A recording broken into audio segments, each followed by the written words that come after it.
Very good. U.S. officials, they say a major hacking campaign targeting crucial government agencies like the Treasury and Commerce Department is a grave risk to our infrastructure and the private sector. The breach was uncovered this week, but cybersecurity officials say it began months ago, back in March, by what they call an advanced persistent threat actor, who many believe is Russia. Joining us now is Congressman Adam Schiff of Burbank. He's the chairman of the House Intelligence Committee. Chairman Schiff, good morning, sir. Good morning. Is this Russia once again, and what can you tell us about what was hacked and how damaging this might be to us? Well, I have been given a classified briefing on it, but I'm not permitted at this point to make attribution to the country responsible. But I can tell you that this is a very sophisticated actor that used very good tradecraft and mounted a serious attack on us, and not just us, but other countries as well. It's a very extensive hack that goes into many different government agencies and departments, many private companies here and around the world. And it will take us a long time to survey the total damage, as well as to mitigate, make sure we can kick them out of our systems. And it represents an extraordinary, I think, intelligence, defense, and cybersecurity failure on the part of the United States. And you mentioned that it might take a long time for us to realize what was compromised. It could take years. If you could talk to why that is. And also, I've heard reports recently saying how often we're attacked when it comes to cybersecurity and hacked by other countries. How common is it? It's extraordinarily common to be the subject of cyber attacks and hacks, some by nation-state actors, some by criminal actors, but they're not this sophisticated. You know, we have had other large-scale attacks of this nature, but they're rare. And the reason why it takes so long to figure out just how much damage they've done and what they've been able to steal and access is, as the cybersecurity agency revealed, they used multiple vectors. So we all know that SolarWinds was part of the supply chain vulnerability that they were able to exploit, but there were other exploitations.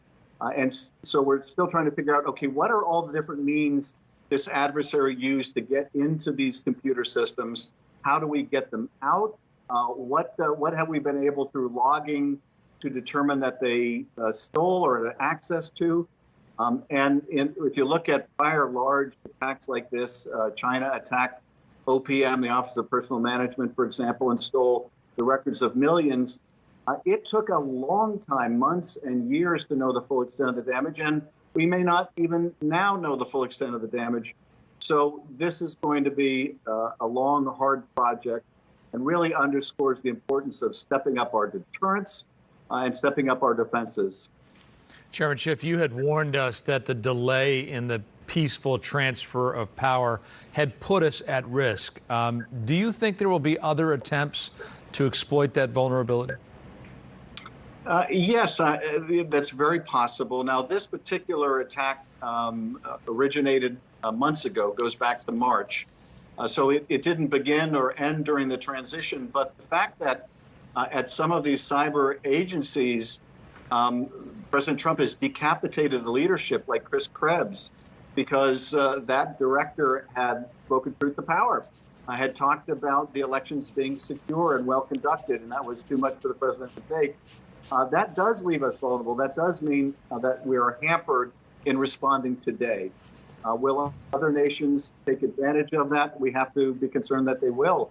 There are reports today that the Defense Department has stopped its interactions with the Biden transition team. That's really dangerous and short-sighted. We talked to you, I think, about a week ago, and we talked about so many Americans in need of financial relief and help. Are you guys any closer to a stimulus package, and also the possibility of a government shutdown over the weekend? What's the latest on that? We are very close, I think, to getting to an agreement, but we're not there yet. And my guess is that we'll have to work through the evening into the weekend, and however many days after that it takes. I would hope that we'll get it done within the next 24 hours or 48 hours, because it just must pass bills, both to keep the government open, and nobody wants to shut it down, but also to provide relief to millions of families and small businesses that may not be around next year if they don't get the help they need right now. Absolutely correct about that. Chairman Schiff, thank you very much, sir, for your time.